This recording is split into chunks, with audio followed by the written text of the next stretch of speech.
Starting out this week, what if I told you that the biggest pop album of the year didn't have a guitar on it, didn't have a synthesizer on it. Instead, it was made with the harp. Yeah, like the classical harp.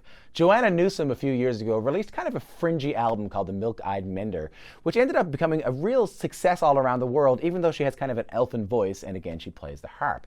But I have to tell you that it was successful for guys who wear tattoos and horn-rimmed glasses who work in record stores. Her new album has gone beyond that. It's more of a mainstream-sounding album without compromising her integrity. Even your Lawrence Welk-loving great aunt can love the new Joanna Newsom. It's called Divers, and it's out now.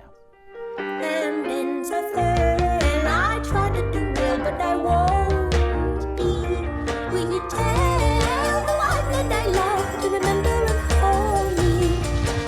So when you look at people who are playing Canadian music, you're often looking at people who are playing theaters, people who are playing arenas, people who are playing dingy punk clubs. But there exists a secret kind of underground economy in Canadian music, with a lot of incredible singer-songwriters who years ago would be playing folk clubs are now playing house concerts. If you've never been to a house concert, it is exactly what it sounds like. You're in someone's living room, sitting normally in a couch or a small hard chair, listening to someone sing intimate, beautiful music that almost works better because it's so intimate and you're in such a small space, maybe 40 or 50 people around you. There are artists that do hundreds of shows like that every year. And the greatest of all of them is BC's Joshua Hyslop. His music is meant to be listened to intimately, so get in your living room, put on the CD, and experience your own house concert. His new album is called In Deepest Blue, and it's out now. Let it go. I know you don't know what you've got, but you've gotta let it go. It wasn't that long ago that if you wanted to have a successful career in the music industry, you walked into a boardroom full of music label executives, you smacked the cigars out of their mouths, and you said, "You give me a record deal, you make me a star."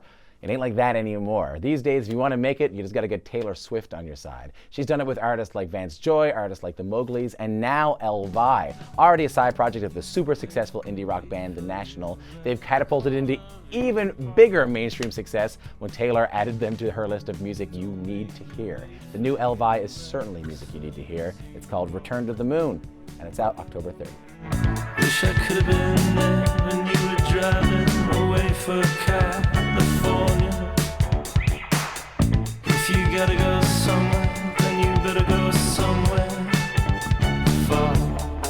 All right, Internet. That's it for me this week. You can find me on the YouTube channel whenever you want, youtube.com/CBC Music. All kinds of cool interviews, all kinds of great performances here if this is your first time tuning in. Or if you're watching this on Facebook, feel free to scroll down and see what your uncle's up to. My name's Tom Power. Later on.